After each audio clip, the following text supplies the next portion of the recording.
साकिब निसार ने मुझे जिंदगी भर के लिए मुस्लिम लीग की सदारत से हटा दिया था, ये वापस लेके आए तो खामोश क्यों बैठे हैं कि साकिब निसार का फैसला रद्दी की टोकरी में डाल दिया गया है। ये आज मान लेना चाहिए कि हमने अपने पांव पे खुद कुल्हाड़ियां मारी। जो शहबाज शरीफ साहब के हवाले की गई थी पार्टी, अल्हम्दुलिल्लाह आप जानते हैं कि बहुत सारे लोगों ने मेरे दरमियान और शहबाज शरीफ साहब के दरमियान इस रिश्ते में दरारें डालने की कोशिश की, लेकिन आफरीन है शहबाज शरीफ साहब पर कि वो डोले नहीं, ना झुके ना बिके, अपने भाई के साथ खड़े रहे, इस पार्टी के लिए खड़े रहे, परचम थामे रखा।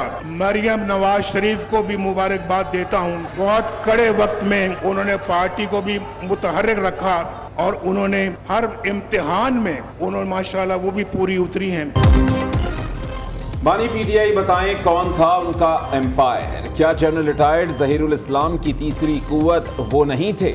बानी पीटीआई कह दें वो तीसरी कुव्वत नहीं थे तो सियासत छोड़ दूंगा, नवाज शरीफ का चैलेंज। पहले इन बातों का जवाब कौम को दें, फिर हमसे बात करें।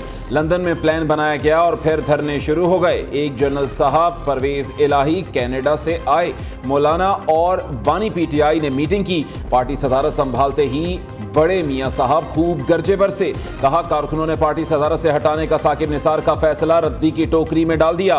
बुलाएं उन्हें ताकि वो देखें उनके फैसले का क्या हुआ। कोई बताए हम पर झूठे केस क्यों बनाए गए। हम 28 मई वाले हैं, 9 मई वाले नहीं। 4-5 लोगों ने अवाम के मैंडेट को तबाह किया।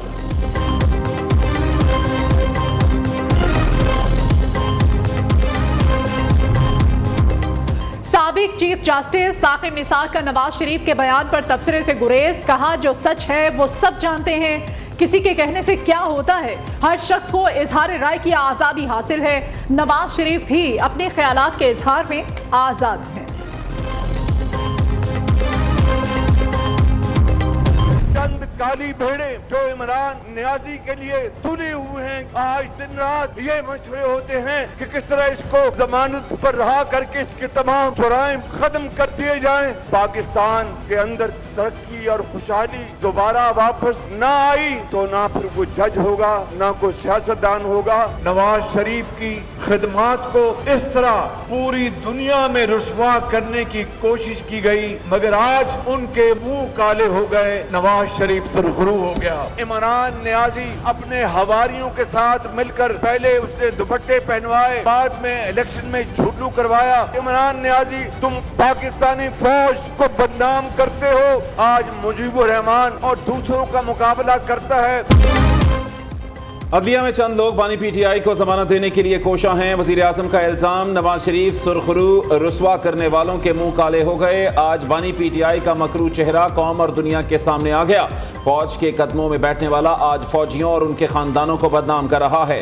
लंदन में शोहदा गाजियों से मुताल्लिक गुफ्तगू की वीडियो कोई देखे तो उसकी जबान काट दे। शेख मुजीबुर रहमान की मिसालें देने वाले की साजिशों को आवाम रौन देंगे। शहबाज शरीफ का मुल्क को बानी पीटीआई की साजिशों से बचाने के आज़म का इजहार। कहते हैं मुल्क में दोबारा खुशहाली ना आई तो कोई जज होगा ना सियासतदान। आज मुखालिफिन भी कहने पर मजबूर हैं कि नवाज शरीफ के साथ ज्यादती हुई।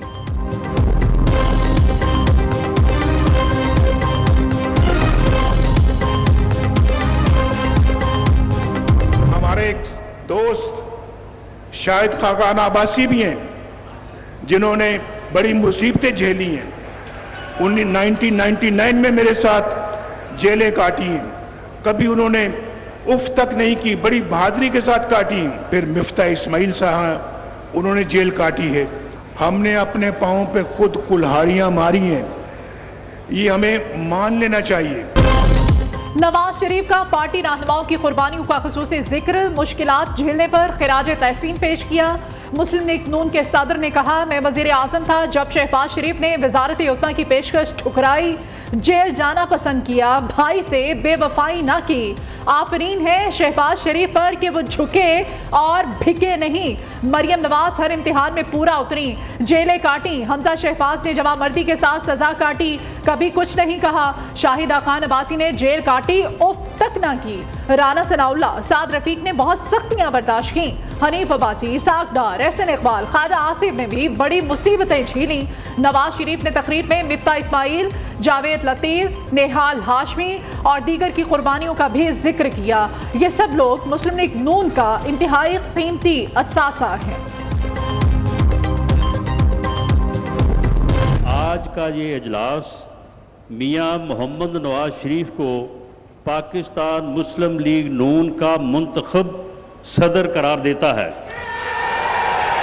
जो मेंबरान इस करारदाद के हक में हैं वो खड़े होकर अपनी तईद और इज़हार करें।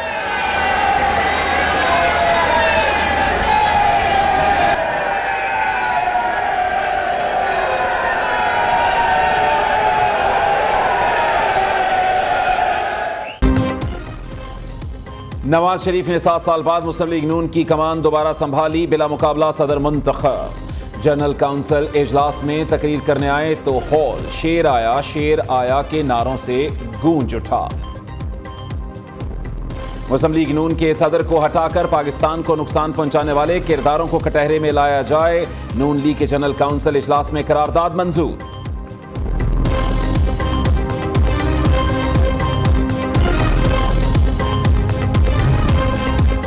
वज़ीर आज़म का मुल्क में बिजली की गैर एलानिया लोड शेडिंग को फौरी खत्म करने का हुक्म। लाइन लॉसेस वाले इलाकों में लोड शेडिंग कम करने की हिदायत। शहबाज शरीफ ने कहा, गर्मी में लोगों को परेशानी का सामना है, लोगों को रिलीफ दिया जाए। बिजली की ओवर बिलिंग ख़ती तौर पर नहीं होनी चाहिए। वज़ीर आज़म की ज़ेर सदारत पाक चीन ताउन बढ़ाने से मुताल्लिक़ इजलास। शहबाज शरीफ की चीनी कंपनीज को पाकिस्तान में टेक्सटाइल इंडस्ट्रीज लगाने की पेशकश। कहा, चीनी सनतकारों को हर मुमकिन सहूलियात और फुल प्रूफ सिक्योरिटी फ्राहम करेंगे।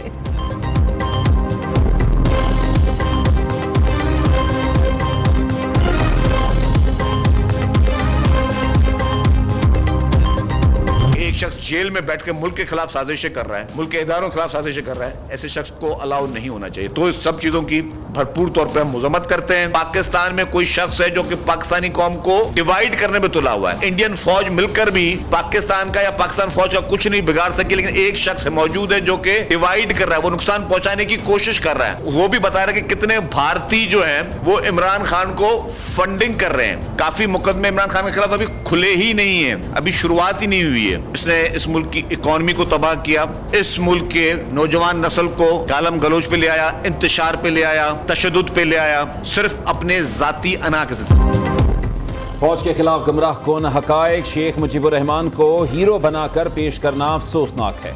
बानी पीटीआई की जंग सियासी जमात इदारे से नहीं पाकिस्तान से है। शर्जील मेमन का रद्द अमल। सिंध के सीनियर वजीर शर्जील मेमन कहते हैं, बानी पीटीआई इक़्तिदार में था तो इदारों की तस्बीह, हुकूमत से निकला तो धमकियां दी। जेल में बैठा शख्स मुल्क को नुकसान पहुंचाने के लिए कोशा है, उसे भारत और इसराइल से फंडिंग मिल रही है। तकबीर को हमारे ही सियासी एक जमात जो मायूस है, जो नाकाम है, वो इसको 1971 से जोड़ती है और वो पाकिस्तान के अदारों और पाकिस्तान की अफवाज को ऐसे पेश करती है जैसे किसी दुश्मन की ये अदारे हैं। कभी आप पाकिस्तान के 3 टुकड़े करने की बात करते हैं, कभी पाकिस्तान की IMF की डील हो उसको इसलिए सबोताश करना चाहते हैं कि पाकिस्तान डिफॉल्ट करेगा, पाकिस्तान अफरा तफरी का शिकार होगा, पाकिस्तान में मायूसी होगी। वही 1971 को जेन में रखकर 9 मई किया गया, लेकिन नाकाम हुए। अब ये सोच रखने वाले हम आज फिर अज़म करते हैं 28 मई को नाकाम होंगे। मखसूस सियासी जमात का यौम तकबीर को 1971 से मुंसलिक करना सोची समझी साजिश है। 9 मई को हमला करने वाले आज मुल्क को सकूते ढाका से जोड़ रहे हैं। नून लीगी सेनेटर तलाल चौधरी कहते हैं, सानहा मशरकी पाकिस्तान पर पीटीआई जाली वीडियोस बनाकर प्रोपेगेंडा कर रही है। 9 मई वाले नाकाम, पाकिस्तान कामयाब होगा। हुकूमत नेक नियति के साथ मुल्क की माशत बेहतर बनाने के लिए पुरअज़्म है। मुस्तफ़ा नवाज खोखर ने पीटीआई का आज का 1971 से मवाजना गुमराह कुन करार दे दिया।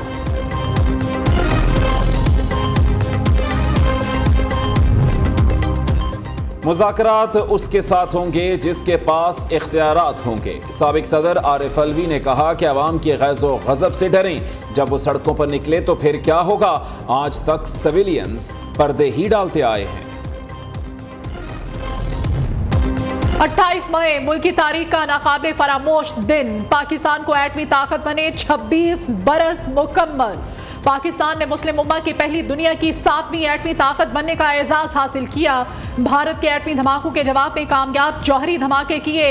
यौम तकबीर आज मिली जोश जज्बे के साथ मनाया जा रहा है। कराची ता खैबर, गिलगित ता गवादर, रैलियां, जलसे, जुलूस और तकरीबात का इनेकाद। वजीर आजम, वजीर आला पंजाब, दीगर सियासी रहनुमाओं और फौजी सरबराहान की कौम को यौम तकबीर की मुबारकबाद।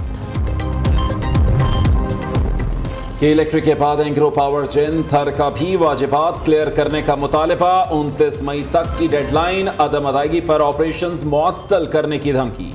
एंग्रो पावर जेन थर ने सेंट्रल पावर परचेजिंग एजेंसी के CEO को खत लिख दिया। गुज़श्ता वाजिबात के साथ 15 अरब रुपए की इजाफी अदायगी भी की जाए। हुकूमत का बजट में इनकम टैक्स वसूली बढ़ाने पर गौर। तनख्वाहदार तबके के टैक्स स्लैब कम करने और टैक्स बढ़ाने की तजवीज़। ज़राई इनकम टैक्स की वसूली FPR को दिए जाने का इम्कान। पंजाब और सिंध की सूबाई हुकूमतों की मंजूरी से ज़राई इनकम टैक्स आयद होगा। फ्री लॉन्सर, वीलॉगर्स, तरसीलाते ज़र और पेंशन पर भी टैक्स आयद करने की तजवीज़। पार्लियामेंट का बजट इजलास 5 जून को बुलाने का इम्कान है। नए माली साल का बजट 7 जून को पेश किया जा सकता है। वज़ीर आज़म के दौरे चीन के पेश नज़र बजट इजलास की तारीख में रद्दोबदल किया जा सकता है।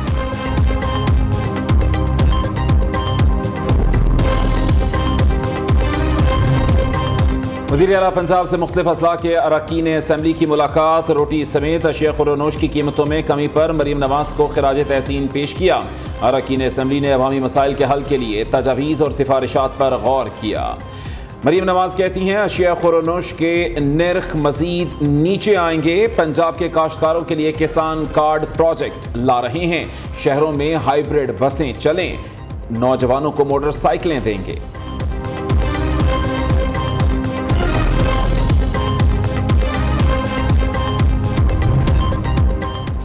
की नैब तरमीमी ऑर्डिनेंस की मुखालफत। 40 रोजा जिस्मानी रिमांड करने का कानून वापस लेने का मुतालिबा। लीगी रहनुमा कहते हैं नैब कानून एक आमिर का बनाया हुआ काला कानून है। बहुत से बेगुनाह निशाना बने। ब्लैक लॉ की हिमायत नहीं की जा सकती। MQM पाकिस्तान ने नैब क़वानीन में तरामीम को मुस्तरद कर दिया। मरकजी कमेटी के मुताबिक इस कानून की तरामीम को इंतहाई मामला फहमी से देखने की जरूरत है।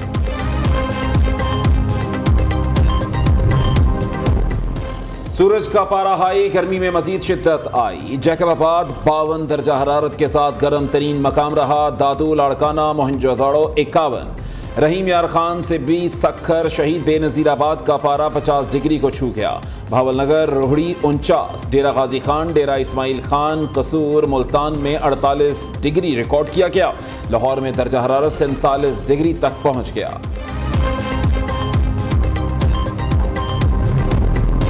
इस्लामाबाद में मारकला की पहाड़ियों पर लगी आग पर काबू नहीं पाया जा सका। फायर ब्रिगेड और पाक फौज के हेलीकॉप्टर्स ट्रेल 3, सैदपुर और 12 कहू रेंज में लगी आग बुझाने में मसरूफ। गुज़श्ता रोज भी मारकला की पहाड़ियों पर 4 मुख्तलिफ मकामात पर आग लगी थी। वज़ीर आज़म का मारकला हिल्स पर दोबारा आग लगने का नोटिस, फौरी आग बुझाने की हिदायत कर दी।